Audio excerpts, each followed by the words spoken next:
I am sitting here at 3 a.m., staring at the wall of my buddy's guest room where I've been crashing for the past 2 weeks, trying to make sense of how my life imploded so spectacularly. I guess writing this all out might help me process everything, even if no one reads it. Fair warning, this is going to be a long one.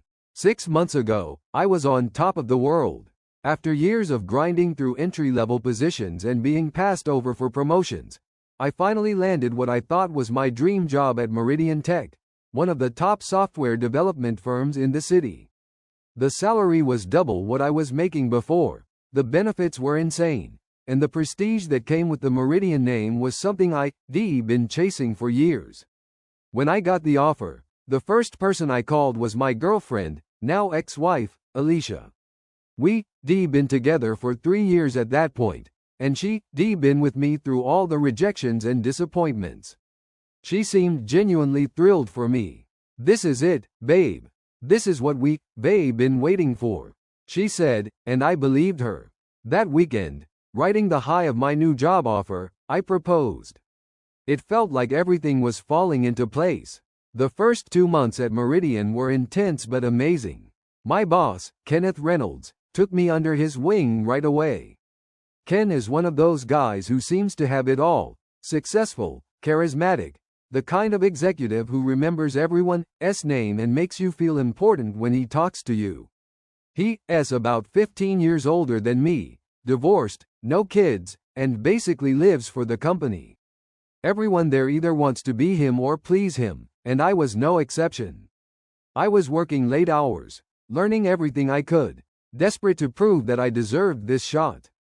Alicia was understanding at first. She'd have dinner waiting when I got home, ask about my day, seem interested in all the projects I was working on. In retrospect, I should have noticed how her questions always circled back to Ken. What was he like? What did he talk about? Did he mention his personal life? About 3 months in, Alicia started suggesting that I invite my colleagues over for dinner, especially Ken. "I want to meet the people you're spending all your time with," she said reasonably. "Plus, it could be good for your career if your boss sees you as more than just an employee." It made sense, so I tried to arrange something, but Ken was always busy. Whenever I'd report back to Alicia that it hadn't worked out, she'd get increasingly frustrated. "You're not being assertive enough," she'd snap. "How do you expect to move up if you can't even get your boss to come to dinner?" The pressure continued building. Alicia started picking fights about the most trivial things. I wasn't communicating enough. I wasn't ambitious enough. I wasn't making enough of an impression at work.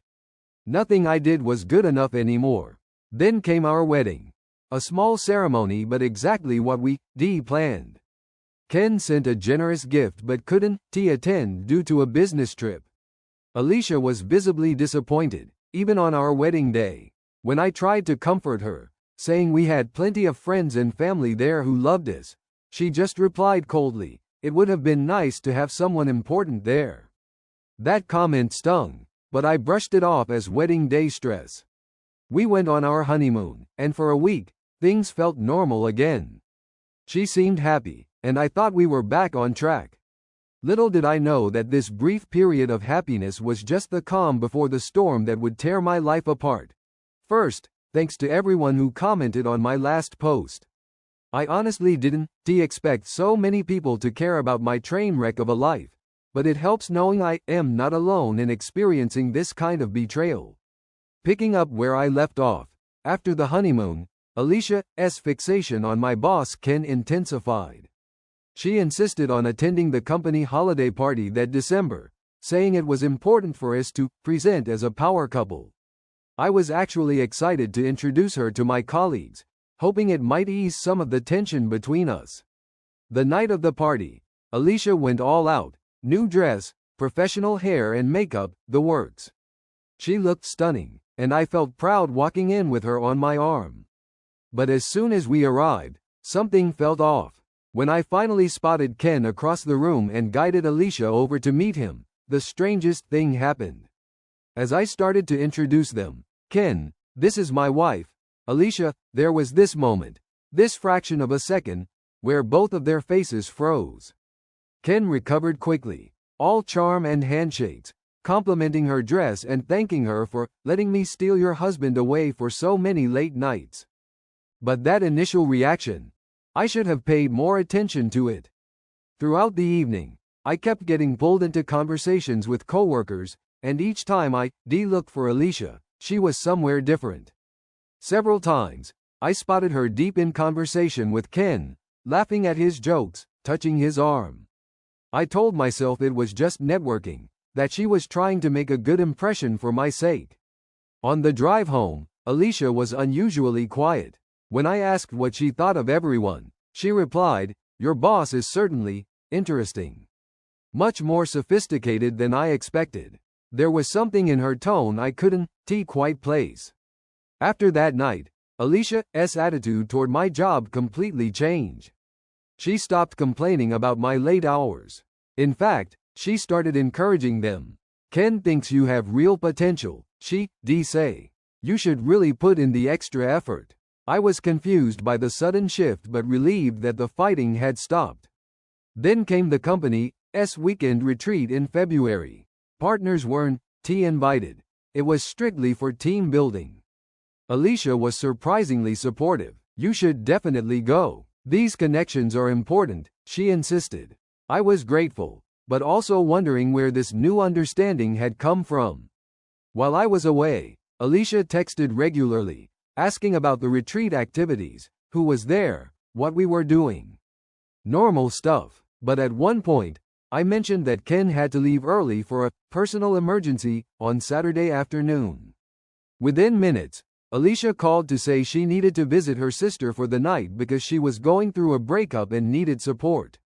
It didn't register as suspicious at the time. Things started to unravel about a month later. I was working late one night, genuinely working, debugging a critical system, when I realized I'd left some notes at home that I needed. I texted Alicia that I'd be stopping by to grab them, but she didn't respond. When I got home around 9:30 p.m., there was an unfamiliar luxury car parked a little way down our street. Our condo lights were dimmed. I used my key as quietly as possible, some instinct telling me to be silent. I heard Alicia's laugh from the kitchen. That specific laugh she uses when she's flirting, followed by a male voice. I froze in the hallway, my heart pounding so hard I could feel it in my throat. Then I heard the man say something about having to get back before he suspects anything, and Alicia replied, "He's completely clueless, Ken. He'll be at the office until midnight at least." In that moment, it was like all the oxygen had been sucked from the room. I couldn't move, couldn't breathe. I stood there, paralyzed, as the pieces clicked into place. The strange reaction at the party, her sudden interest in my career, the coincidental emergencies during the retreat. I don't know how long I stood there, but eventually, I heard them moving toward the hallway. I slipped back out the front door as quietly as I could and sat in my car, shaking. I drove around aimlessly for hours, trying to figure out what to do. The next day at work, Ken acted completely normal, complimenting my progress on the project, talking about upcoming deadlines. I wanted to punch him, to scream, to cause a scene, but I did nothing. I smiled and nodded and died a little inside with every word. I spent the next week in a daze, gathering evidence, checking Alicia's phone when she was in the shower, looking through credit card statements. The affair had been going on for months, possibly since before we were even married.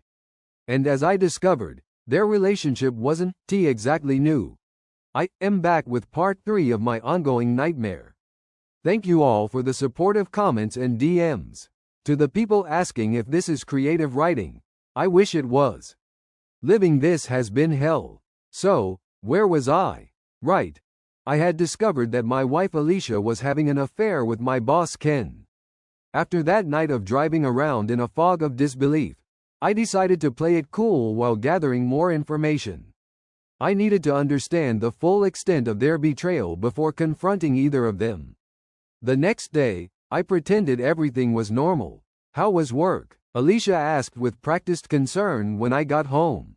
I lied about a stressful project, and she offered a sympathetic ear, suggesting I talk to Ken about redistributing some of the workload.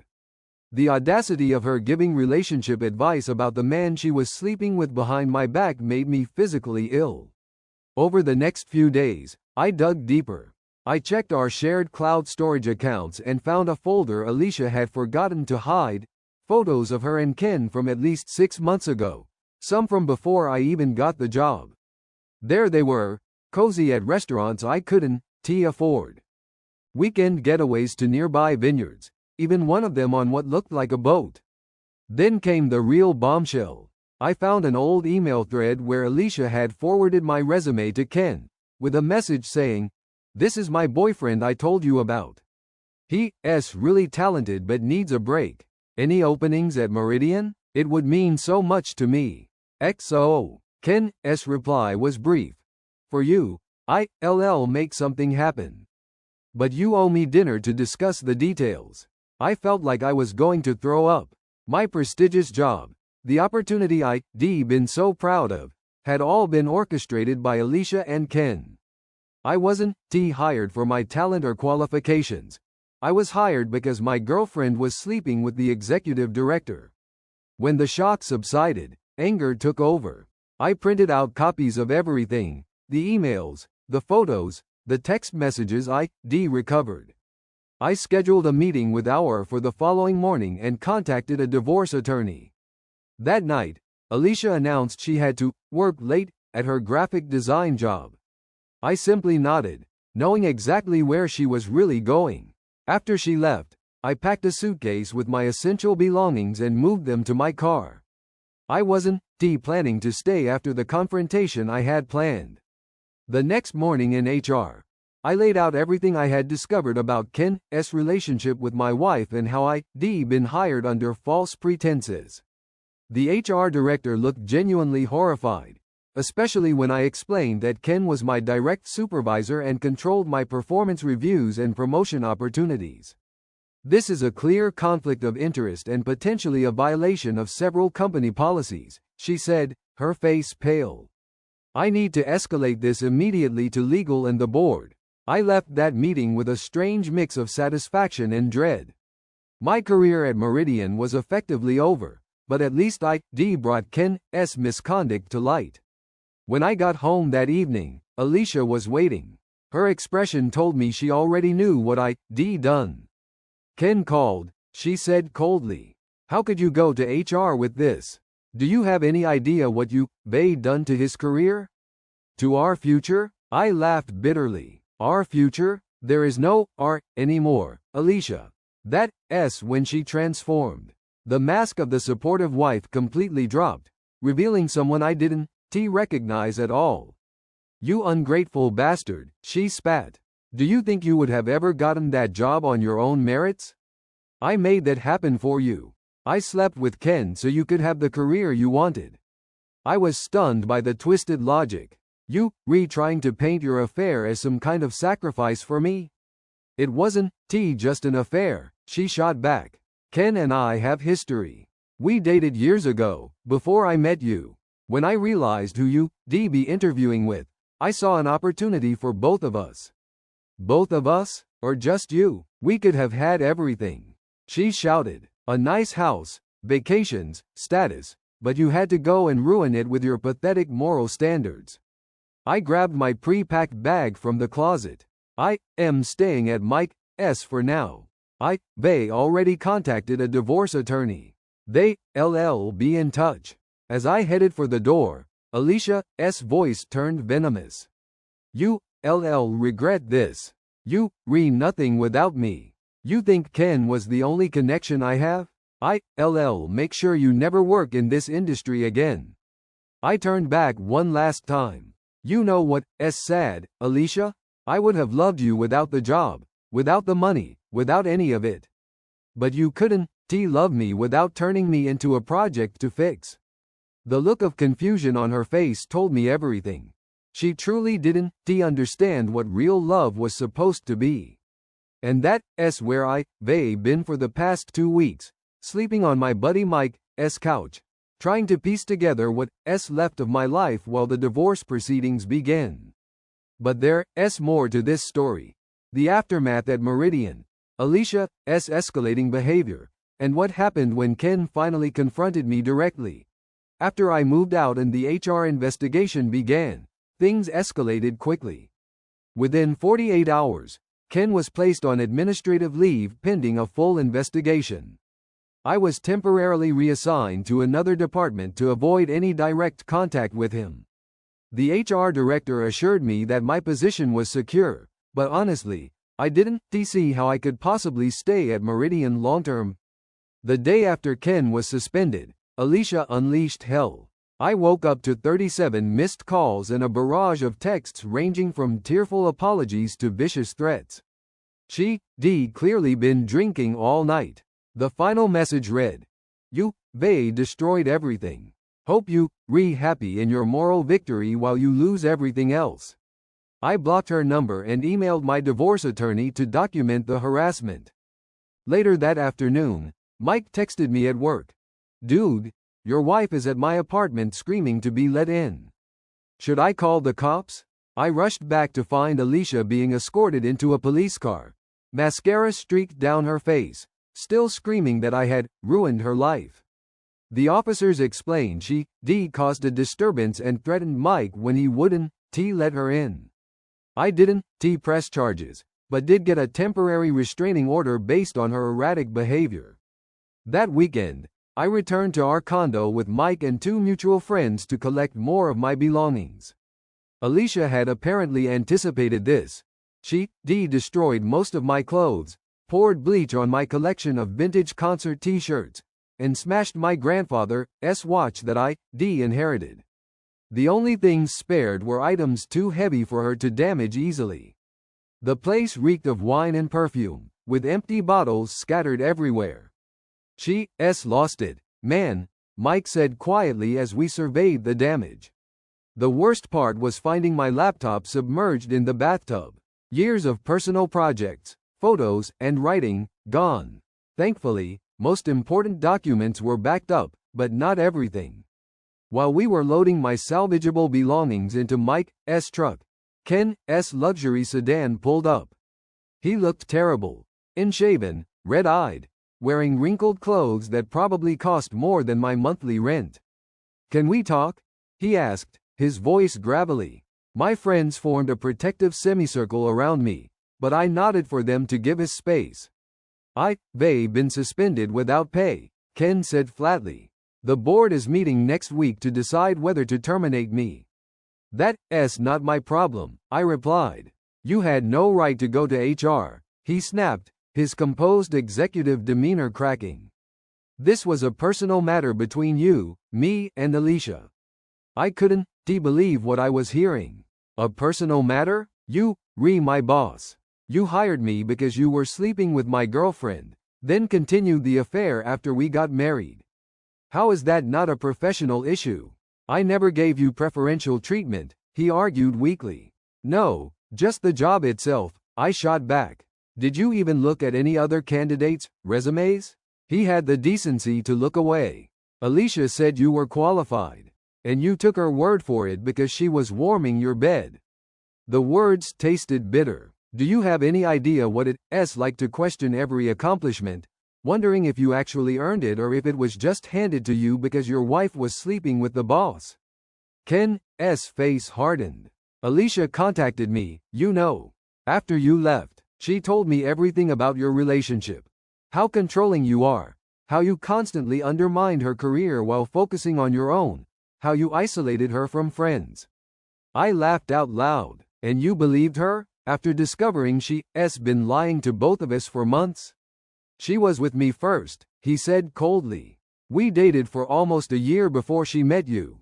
She only broke it off because I wouldn't commit. So what was this? Her long game to make you jealous? To punish you by using me?" I felt sick at the thought. Ken shrugged. "Maybe at first, but she says she did develop feelings for you, until you changed after getting the job." "I changed?" I was incredulous. "I worked 60-hour weeks because you kept piling on responsibilities, telling me I had potential. Was that your way of keeping me busy while you screwed my wife? He didn't answer, which was answer enough. Just so you know, I said, lowering my voice, Alicia trashed the condo. She's not stable right now. You might want to rethink whatever relationship you think you re-salvaging. As I turned to leave, Ken grabbed my arm. I could have given you everything, he hissed. Fast-track promotions, equity options, the executive path. Alicia knew that. She was playing the long game for both of you. I pulled away in disgust. I never asked for any of that. I just wanted to earn my success honestly. Mike had been watching from a distance and stepped forward. Everything okay here? Ken straightened his designer jacket and gave me one last look. You, making a mistake. The divorce will cost you everything, and you, thrown away a promising career. For what? Pride? For self-respect, I corrected him. Something you wouldn't, understand. As he drove away, Mike clapped my shoulder. That guy's as delusional as your ex. That night, I received an email from Alicia, bypassing my phone block, with the subject line, last chance. The message was brief. Either I drop the HR complaint and halt the divorce proceedings, or she would make sure everyone knows what kind of man you really are. I forwarded it to my attorney without replying. The next morning, I discovered exactly what she meant. Alicia had gone nuclear, posting a lengthy, fabricated account on Facebook claiming I was emotionally abusive, had cheated on her multiple times, and had manipulated my way into the Meridian job through blackmail. She tagged mutual friends, family members, and even found and tagged several Meridian employees. The worst part? Many people were taking her side, leaving supportive comments and sharing her post. The narrative was perfect. She cast herself as the devoted wife who, tried to support a husband with increasingly controlling and abusive tendencies. I felt like I was living in some twisted alternate reality where I was suddenly the villain in my own life story. After Alicia's social media attack, I was in damage control mode. My attorney advised me not to respond publicly, which was excruciating. While she was painting me as an abuser, I had to remain silent. Several mutual friends reached out asking for my side, but others simply unfriended me, clearly having made up their minds. My parents called, concerned after seeing Alicia's posts shared by a family friend. That conversation was brutal. Trying to explain to my traditional father that no, I hadn't abused Alicia, and yes, she had been the one cheating with my boss. I could hear the doubt in his voice, the unspoken question of what I'd done to drive her to it. 3 days after her Facebook offensive, I received an urgent call from the HR director at Meridian. "We need you to come in right away," she said, her voice tense. There have been developments. When I arrived, I was escorted to a conference room where 3 people waited: the HR director, the company's legal counsel, and the CEO, a woman I'd only seen in all-hands meetings. "Thank you for coming in," the CEO began, her expression grim. "They completed our investigation into your complaint, and it's more serious than we initially believed." The legal counsel slid a folder across the table. "We found evidence that Kenneth Reynolds has engaged in similar behavior before. 2 former employees have now come forward with complaints about him pursuing relationships with their partners after hiring or promoting them." I felt numb. "So this is a pattern?"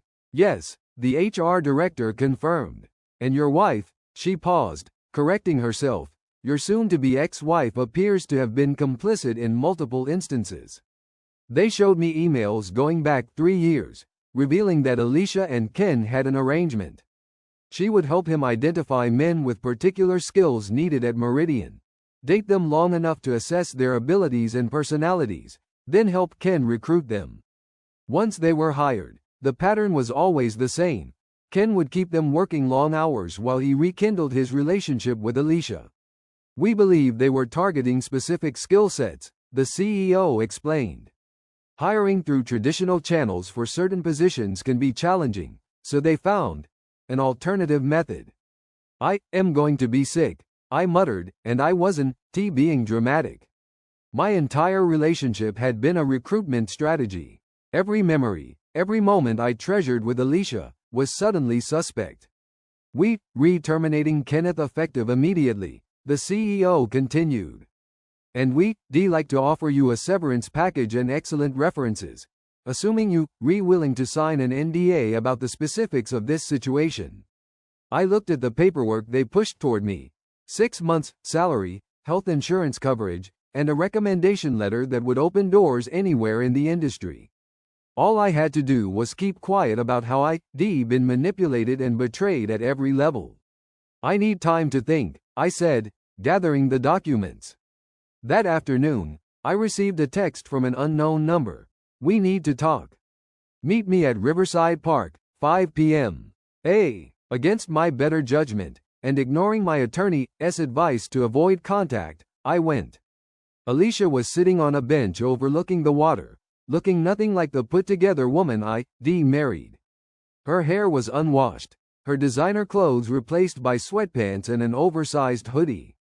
They fired Ken, she said without preamble. I sat down, keeping distance between us. I know. Did they tell you everything? About your little recruitment scheme? Yeah, she laughed bitterly. It wasn't like that at first. Ken and I dated years ago, before Meridian. When we broke up, he kept in touch, asked me for favors now and then, introducing him to talented people I knew. It evolved from there. And what was I? Just another talented person.